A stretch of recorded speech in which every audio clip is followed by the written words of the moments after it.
पाहूया हा प्रश्न। रवी व अजय यांनी ए ठिकाणापासून एकाच वेळी बी पर्यंत चालण्यास सुरुवात केली। येथे बी हे अंतर 60 किलोमीटर आहे।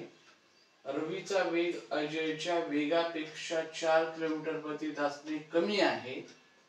अजय बी या ठिकाणाहून पोहोचून परत येताना बी ठिकाणापासून 12 किलोमीटर अंतरावर रवीला भेटतो, तर रवीचा ताशी वेग किती? पाहूया त्याचं उत्तर कसं काढायचं। आता उत्तर काढत असताना आपण एक लक्षात घ्यायचं, ए ते बी अंतर हे 60 किलोमीटर आहे। रवीचा वेग अजयच्या वेगापेक्षा 4 किलोमीटर प्रति तासाने कमी आहे। मग याच्यामध्ये आपण जर अजयचा जो वेग आहे, अजयचा वेग x मानला, तर रवीचा वेग हा 4 ने कमी दाखवायचा। म्हणजे याचा अर्थ रवीचा वेग आहे x - 4 किलोमीटर प्रति तास। हे आपल्याला कळल्याच्या नंतर पुढे प्रश्नामध्ये दिलेला आहे की अजय बी या ठिकाणाहून पोहोचून परत येताना बी ठिकाणापासून 12 किलोमीटर अंतरावर रवीला भेटतो। म्हणजे अजय जो आहे की हा 60 किलोमीटर चालून 60 किलोमीटर इथून पोहोचून तो परत येतो आणि थोडक्यात या अंतरावर त्याला 12 किलोमीटर दूर असलेल्या बी पासून इथे रवीला भेटतो। म्हणजे बघा की हा 60 किलोमीटर चालून पुन्हा 12 येतो। म्हणजे अजय हा जो आहे 72 किलोमीटर अंतर चालतो। कसं की हे 60 पूर्ण करून तो पुन्हा 12 इकडे वापस येतो, तेव्हा हे 60 आणि 12 म्हणून 72 होतात। आणि त्यावेळी रवी अजून तो त्या ठिकाणी पोहोचलेलाच नाही। म्हणजे 12 किलोमीटर त्याला दूर अंतरावर आहे आणखी। याचा अर्थ तो 60 ला 12 कमी आहे। मग 60 मधून जर 12 गेले तर 48 राहतात। म्हणजे याचा अर्थ असा आहे की रवीने 48 किलोमीटर अंतर कापलेलं आहे।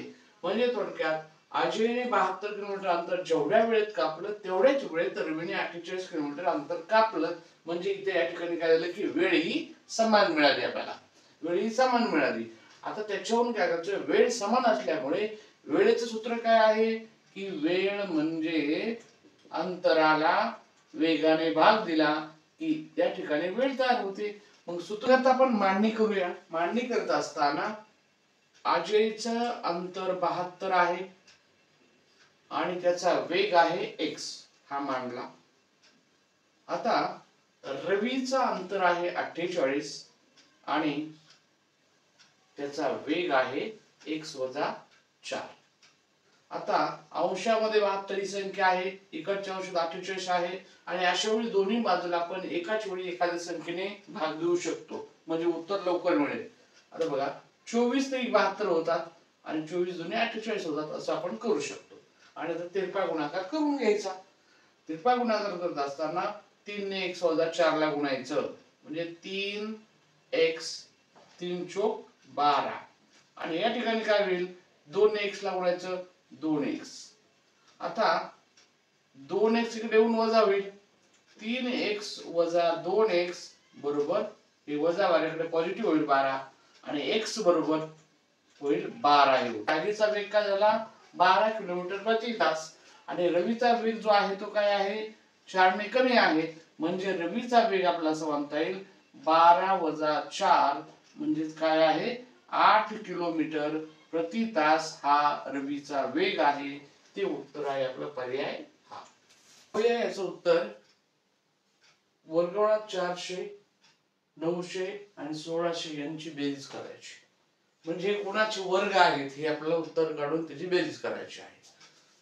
400 हा जो आहे 20 चा वर्ग आहे, 900 हा 30 चा वर्ग आहे आणि 1600 हा 40 चा वर्ग आहे। यांची आपल्याला बेरीज करायची आणि मग 40 आणि 30 होतात 70, 70 आणि 20 होतात 90, म्हणजे याचं उत्तर हे। पाहूया प्रश्न। HKNQ चा संबंध GKOS याच्याशी आहे, अगदी तसाच SVYB चा संबंध खालीलपैकी कोणाशी आहे? मग यामध्ये काय करायचं, कधीही आपल्याला अल्फाबेट प्रमाणे जेव्हा प्रश्न येत असतात अशा वेळी काय करायचं, त्यांच्या अनुक्रमांक टाकायचे ABCD नुसार। जसं की H याचा क्रमांक आहे 8, K चा क्रमांक आहे 11, एनचा येईल 14 आणि क्यूचा येईल 17. त्यानंतर GKOS याचा 7 आहे, केचा 11 आहे, ओचा 15 आहे आणि एसचा 19 आहे. आता बघा यामध्ये काय झालंय की पहिला जो गट आहे 8 + 3 11, 11 + 3 14, 14 आणि 3 17 ने म्हणजे 3 3चा फरक आहे. आणि त्याच्या संबंधित जो गट आहे पुढचा याच्यामध्ये बघा 7 आणि 4 11, 11 आणि 4 15, 15 आणि 4 19. म्हणजे पहिला गट 3 3 प्लस करून दुसरा गट 4 4. मग आपल्याला पहिला गट याच्यामध्ये जर पाहिलं तर एस जो आहे 19 आहे, व्ही आहे 22, वाय आहे 25 आणि बी म्हणजे जो 2 जरी आहे तर त्याला आपण 26 नंतर 2 म्हणजे त्याला आपण 28 म्हणू शकतो. 26 नंतर 2 म्हणजे काय 28.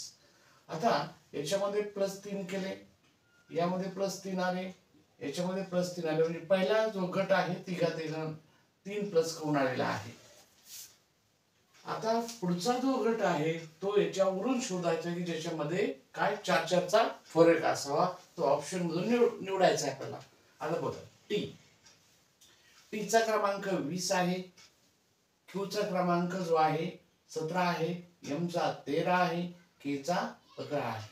आता 20 जर मायनस केले 3 तर 17 होतात. याचा अर्थ आपला हा गट हे उत्तर नाहीच, म्हणजे +4 पाहिजेत आपल्याला. आता पुढचा गट घ्यायचा. एनचा क्रमांक 14 आहे, आरचा 18 आहे, त्यानंतर व्ही याचा 22 आहे आणि झेड 26 आहे. आणि या ठिकाणी 14 + 4 18 आहेत, 18 आणि हे 4 प्लस केलं की 22 आहेत आणि 22 + 4 केलं की 26 आहेत. याचा अर्थ असा आहे की यांना जुळणारा जो गट आहे तो दुसरा गट आहे